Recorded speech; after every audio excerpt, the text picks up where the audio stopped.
दोस्तों ये कहानी जापानीज लड़की से प्यार की कहानी है।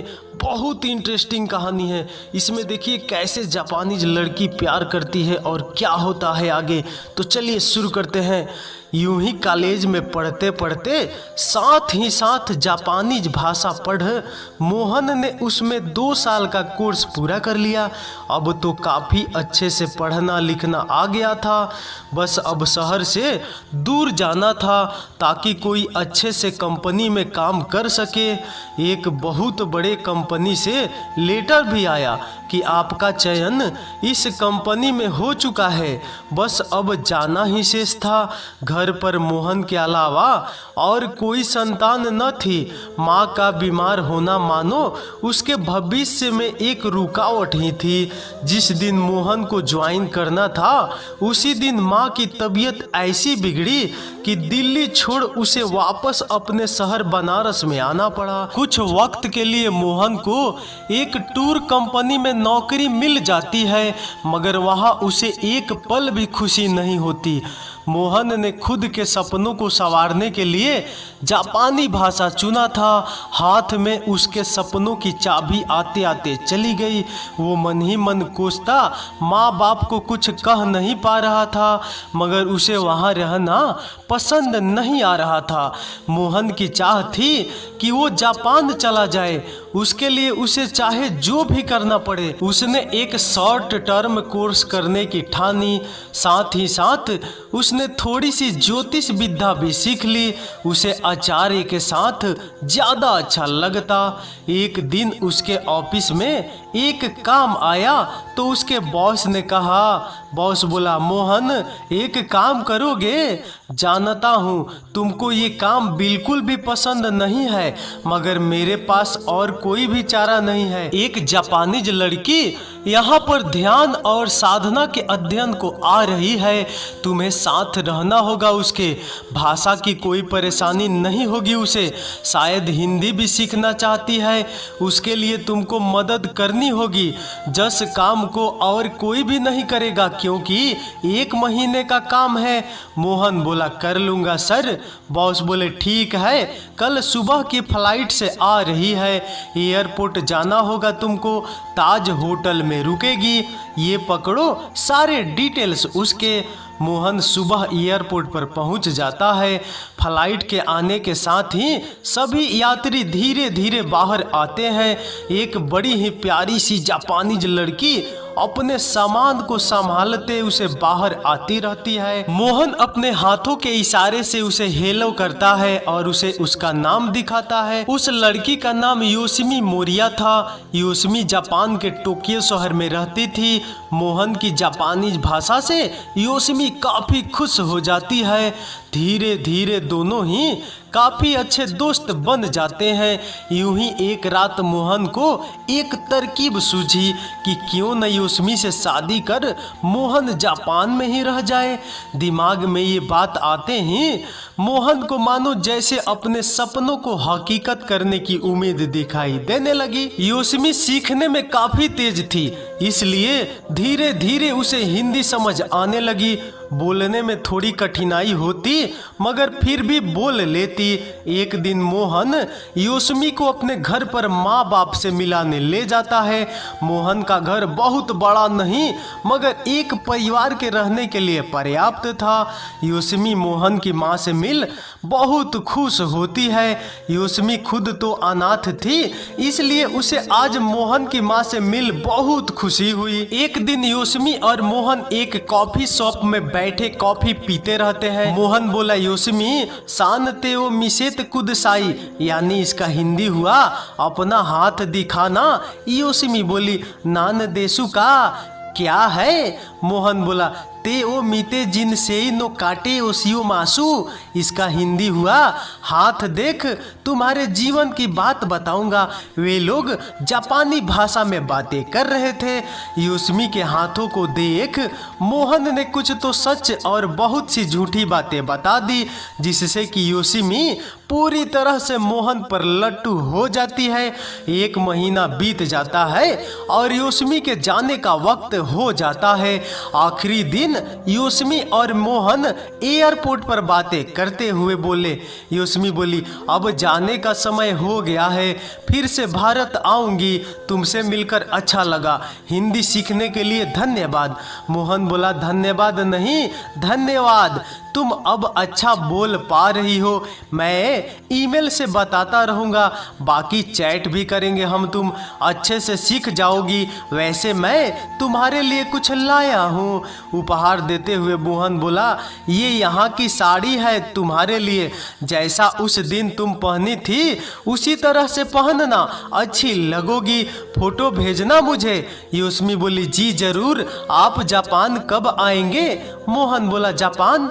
मेरे लिए सपना है वहां आना, अभी तुम ही आना भारत, मेरे पास इतना पैसा नहीं है। योस्मी बोले, अच्छा कोई बात नहीं, जल्दी ही आऊंगी, अच्छा अब जाती हूँ, सायोनारा यानी कि टाटा। योस्मी वापस अपने देश लौट जाती है। मोहन कुछ उदास सा हो जाता है। अब योस्मी और मोहन फोन और ईमेल से बातें किया करते हैं। धीरे धीरे योस्मी की हिंदी काफी निखर जाती है। अब तो हमेशा ही जापान से कोई न कोई तोहफा आना शुरू हो जाता है। मोहन भी यहाँ से कुछ न कुछ भेज दिया करता। बातों बातों में दोनों एक दूसरे के निजी जीवन की बातें बताने लगते हैं। योस्मी मोहन की बातों से काफी प्रभावित हो उससे प्यार करने लगती है।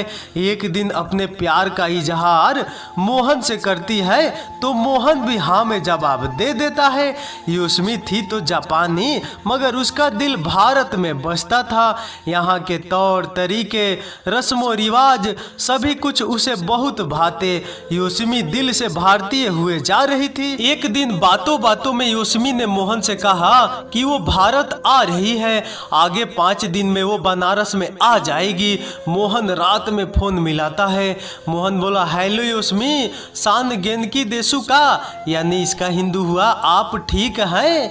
योस्मी बोली, हाँ मोहन जी, मैं बिल्कुल ठीक हूँ, 5 दिनों के बाद मैं बनारस पहुँच जाऊंगी, टिकट की जानकारी मैं आपको दे दूंगी। मोहन बोला, हाँ आइए आप बनारस में, आपका स्वागत है, इस बार आप मेरे घर पर रहिएगा। योस्मी बोली, अरे वाह, ये तो बहुत अच्छा होगा, बहुत कुछ नया सीखने को होगा वहाँ, अपनी माता जी से भी अब बात कर सकूंगी, हिंदी बोलने में अब डर नहीं लगता। आपके लिए जापान से क्या लाऊं, संकोच न कीजिएगा। मोहन बोला, कुछ नहीं, बस आप आइए, और हाँ वहाँ की एक जापानी गुड़िया लेते आइएगा, सुना है जापान की गुड़िया बहुत ही खूबसूरत होती है।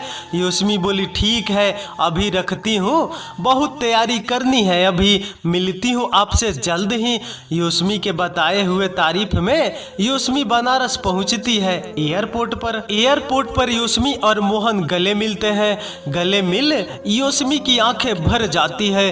शायद योस्मी मोहन से बहुत ज्यादा प्यार कर बैठती है। मोहन ने अपने हाथों में छिपाया गुलाब का फूल योस्मी को दिया।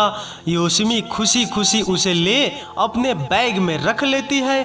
योस्मी के साथ में 2 बड़े बड़े सूटकेस भी होते हैं। मोहन बोला, इतना सारा सामान यहीं रहना है क्या अब? योस्मी भी हंसते हुए बोली, नहीं नहीं। वहां से मोहन योस्मी को अपने घर ले जाता है। योस्मी के सामान को एक कमरे में रख देता है। कमरे की सफाई 2 दिनों से चल रही थी। एक छोटे से चौकी पर खूबसूरती से चादर बिछाकर उस पर 2 मसलंग लगा होता है। कमरे में सफेद पर्दा लगा होता है। एक टेबल एक कोने में होता है, उस पर जापान से भेजे हुए सभी सामान सजे हुए होते हैं। दीवारों पर योस्मी के साथ की अनेक तस्वीरें मोहन लगाकर रखा रहता है। एक पेपर का लैंप कमरे की छत से लटकता होता है। उस कमरे में मानो ढेरों प्यार ही प्यार बसा हुआ था। योस्मी कमरे को देख बहुत ही खुश होती है। योस्मी बड़े बड़े सूटकेस में बहुत सारा सामान मोहन और मोहन के परिवार के लिए लाती है। मोहन की माँ अपने हाथों से योस्मी के लिए खाना बनाती है। मोहन के आस पड़ोस के लोगों का आना जाना लगा होता है। सभी लोगों को लगता है कि अब तो मोहन इस जापानी से ब्याह करेगा। साथ घूमना फिरना आना जाना लगा रहता है। योस्मी धीरे धीरे परिवार के साथ काफी घुल मिल जाती है। कुछ दिनों तक मोहन के घर रुककर योस्मी वापस जापान चली जाती है। दोनों यूं ही अक्सर बातें करते।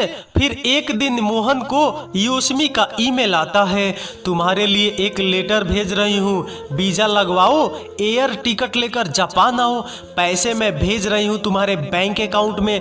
मोहन खुशी खुशी अपनी माँ को ये बात बताता है। मोहन की माँ को एक डर सा लगता है कि कहीं मोहन जापान का ही न हो जाए, क्योंकि जापान के लिए मोहन का प्रेम उसकी माँ ने देखा था। मोहन दौड़ भाग कर अपना पासपोर्ट लिए वीजा लगवाता है और टिकट खरीदता है। सब कुछ सही से हो जाता है। मोहन की फ्लाइट सीधा बनारस से जापान के लिए होती है। माँ बाप का आशीर्वाद ले जापान के लिए निकलता है। आज पहली बार मोहन ने हवाई जहाज में कदम रखा था। बहुत कुछ नया था। अगल बगल लोगों को देख उसी हिसाब से मोहन भी चीजों को करता जाता। बैंकॉक तक तो सब हिंदुस्तानी ही दिखे उसे। वहां से जहाज बदलने के बाद तो सब कुछ बिल्कुल से हो गया। फ्लाइट भी अलग और फिर वहां से पूरे फ्लाइट में जापानी लोग ही भरे थे। फ्लाइट के भीतर मौजूद कर्मचारी तो मानो किसी माँ के बने हो। हर चेहरा ऐसा चमक रहा था मानो कि दूसरे ग्रह से आए हो। फ्लाइट सीधे नरीता एयरपोर्ट पर पहुंचती है। सारे कागजी काम करने के बाद मोहन बाहर निकलता है। योस्मी मोहन का बेसब्री से इंतजार करती रहती है। जिस योस्मी को मोहन भारत में मिलता था वही योस्मी एकदम अलग सी लग रही थी। अपने देश में इतनी चमक धमक देख मोहन का होश ही उड़ जाता है। मोहन हर एक पल जापान की तारीफ करता जा रहा था। योस्मी टोक्यो के आसाकुसा में रहती थी। वहीं पर एक छोटी सी दुकान चलाया करती थी। योस्मी मोहन के रहने का इंतजाम अपने घर में करती है। योस्मी का घर बड़ा नहीं बल्कि काफी छोटा सा था, मगर वहां के हिसाब से पर्याप्त था। मोहन को मानो जापान के किसी भी चीज में कोई कमी ही नहीं नजर आ रही थी। उसे सब कुछ सपने जैसा लग रहा था। मोहन बोला, आना तानु कुनीना तो तुमो कुरुए देशु, यानी कि आपका देश बहुत सुंदर है। योस्मी बोली, अरिगतो यानी कि थैंक यू, मगर मुझे भारत पसंद है। यहाँ सब चमकता है मगर दिल किसी का अच्छा नहीं है। मुझे मौका मिले तो मैं भारत ही चली जाऊं। योस्मी मोहन को टोक्यो, ओसाका, नारा, क्योतो शहर घुमाती है। मोहन बहुत खुश होता है। उसे दिन प्रतिदिन जापान और भी ज्यादा पसंद आने लगा। अब तो जापान में रहना उसका लक्ष्य सा बनता गया। यूं ही योस्मी के जन्मदिन की पार्टी होती है, जहां योस्मी के कुछ दोस्त भी आए होते हैं। जापान का बियर और साके नाम का ड्रिंक चखते चखते मोहन एकदम से नशे में हो जाता है। पार्टी के बाद सभी दोस्त चले जाते हैं और योस्मी मोहन को लेकर कमरे में आती है। दोनों ही नशे में होने के कारण बहक जाते हैं और एक दूसरे से संबंध स्थापित कर लेते हैं। सुबह जब होश में आते हैं तो दोनों को बड़ी ही शर्मिंदगी होती है। मोहन उसको समझाता है। मोहन बोलता है, सिंपाई सिनाई दे, यानी कि चिंता ना करो, हम शादी कर लेंगे। क्या मुझसे शादी करना चाहोगी? योस्मी भी शायद काफी समय से यही चाह रही थी। योस्मी ने बताया कि वो भारतीय तरीकों और रस्मों रिवाजों से शादी करना चाहती है। फिर दोनों के बीच तय होता है कि साथ ही भारत जाकर शादी करेंगे। योस्मी और मोहन दोनों ही भारत आ जाते हैं। बनारस आने के बाद उन दोनों ने रस्मों रिवाज के साथ ब्याह किया। मोहन की माँ भी खुश थी। हिंदी बोलने की वजह से बहू का विदेशी होना भी ठीक था। बाकी सुंदर तो थी ही, बस एक ही बात उसकी माँ को सताए जा रही थी कि कहीं मेरे बेटे मोहन को ये औरत जापान न ले जाए। हमेशा के लिए शादी अच्छे से हो जाती है और उसके बाद बाकी छोटे छोटे रस्म भी हो जाते हैं। एक अनोखी शादी होने की वजह से ये शादी बनारस के सभी समाचार पत्रों का मुख्य समाचार बना। हर जगह चर्चाएं हो रही थी। योशिमी पहले दिन से ही साड़ी पहनने लगी। साड़ी में योशिमी एकदम से परी जैसी लगती। 15 दिनों तक रहने के बाद योशिमी जापान जाने की तैयारी करती है। मोहन भी बहुत खुश हो जाता है। होता भी क्यों नहीं, अब तो जापान उसका भी देश बन चुका था। योशिमी के जापान जाने के पहले मोहन भी अपना सामान तैयार कर लेता है। योशिमी बोलती है, तुम कहाँ जा रहे हो? मोहन बोला, अपने देश जापान। जहाँ तुम रहोगी वहीं न रहूँगा। योशिमी बोली, मैं तो यहीं रहूँगी तुम्हारे पास, तुम्हारे फैमिली के पास। मोहन बोलता है, जो दान देशो, यानी कि मजाक कर रही हो ना? योशिमी बोली, ये जेनेजे नहीं, बिल्कुल भी नहीं, आई एम सीरियस। मोहन बोला, इतना अच्छा देश छोड़ यहीं बकवास को जगह मिला है तुमको रहने को? भारत घूमने के लिए अच्छा है, रहने के लिए नहीं। मेरा सपना था जापान में रहना, यहाँ क्या करूँगा? योशिमी बोली, वहाँ भी क्या करोगे, यहाँ तो अपना देश है, तुम्हारा देश। इसके पहले मैं इसलिए आई थी यहाँ के माहौल में जीने के लिए मैं खुश हूँ। जापान चमकती हुई देश है मगर अकेलापन बहुत है वहाँ, आप वहाँ रह नहीं पाओगे। यहाँ से चले गए तो आपके परिवार को कौन देखेगा? मोहन बोला, वे लोग अपना देख लेंगे, तुम चलो यहाँ से। मैं भी चलूँगा, नहीं रहूँगा यहाँ बनारस में, मुझे पसंद नहीं ये जगह। दोनों के बहस को सुन मोहन की माँ आ जाती है। माँ बोलती है, क्या बात है बेटा, इतना बहस क्यों? माँ के आते ही योशिमी चुप हो जाती है। मोहन भी कुछ कह नहीं पाता है। मोहन की माँ को भनक तो पड़ जाती है पर कुछ कहती नहीं। अगले दिन सुबह सुबह माँ बोलती है, योशिमी यहाँ आओ, मेरे पास बैठो, क्या परेशानी है? योशिमी बोलती है, कुछ नहीं, बस मोहन यहाँ नहीं रहना चाहता, मैं यहीं रहना चाहती हूँ आपके पास। हिंदी इसलिए सीखी थी कि यहाँ की बन कर रह सकूँ। मैंने कभी अपने माँ को नहीं देखा। पिछली बार जब आपने इतने प्यार से खाना खिलाया था उसी वक्त मैंने शादी को सोच लिया था। इतना प्यार जापान में कोई नहीं करता, सब मतलब से जीते हैं वहाँ। मशीन बनकर जी रही थी वहाँ, मगर मोहन जी को पसंद नहीं यहाँ। मोहन की माँ की आंखों में आंसू आ जाते हैं। वो डर रही थी कि कहीं जापानी लड़की मोहन को वापस न ले जाए, मगर यहाँ तो बेटा ही उन्हें छोड़ जाने में लगा था। किससे क्या और उम्मीद क्या? वो मोहन की माँ योशिमी को अपने गले लगाकर रोने लगती है। माँ बोलती है, एक बात जाना आज मैं योशिमी कि रिश्ते खून के हो जरूरी नहीं। तू इतने दूर से आकर भी मेरी हो गई। जो मेरा था वो मेरा न हो सका। कुछ देरी बात करने के बाद योशिमी अपने कमरे में जाती है। मोहन और योशिमी की बातें होती है। योशिमी बोलती है, जापान में रहना है ना? ठीक है, हम वहीं चलते हैं, पैक करो अपना सामान, अब हम वहीं रहेंगे, तुम्हारा सपना सच होगा।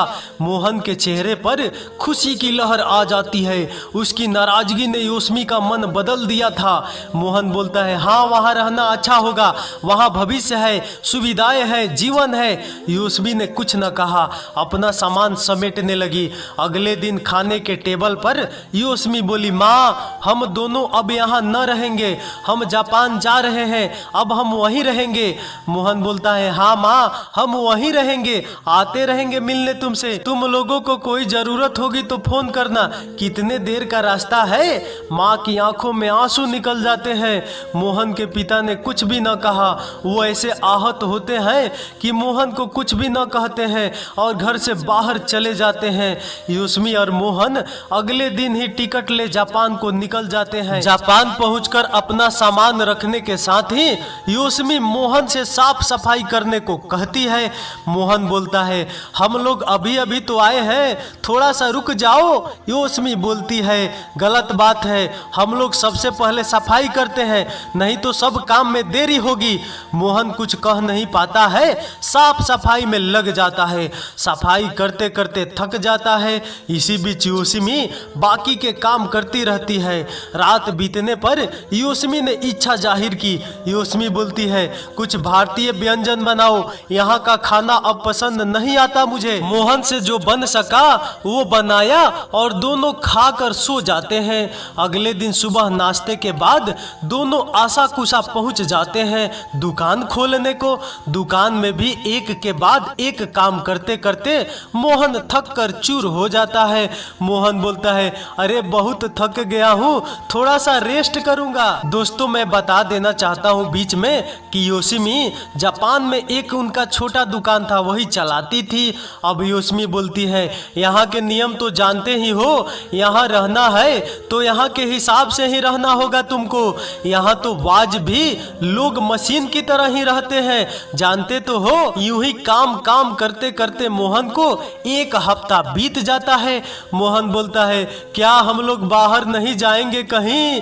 योशिमी बोलती है, कहाँ जाएंगे, दुकान का किराया इतना है कि दुकान खोलने ही होगा, वक्त भी तो होना चाहिए, ऑफिस में वक्त से आना जाना होता है, यहाँ तो रात में ही खाली होते हैं हम लोग, रविवार को यहाँ बंद रहता है, उस दिन घूम लेना। मगर मोहन ऐसा थक जाता है कि रविवार सिर्फ थकान मिटाते ही चली जाती है और अगले दिन से फिर वैसे ही काम पर काम करते करते मोहन एकदम से आधा हो जाता है। अब उसे घर की याद आने लगती है।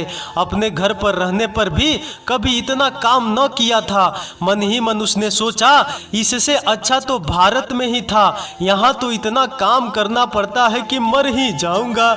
मोहन बोलता है, हमारे यहाँ तो इतना काम होता नहीं था, यहाँ तो बहुत काम करना पड़ता है। योशिमी बोली, मैंने तो कहा ही था कि जापान में मशीन की तरह खटना पड़ता है, तुम ही नहीं सुने। अब वापस जाना ही तो मुमकिन नहीं होगा, काफी पैसे हमने पहले ही खर्च कर दिए हैं, रहना तो यही होगा, तुम्हारा भी वो सपना था यहाँ रहना।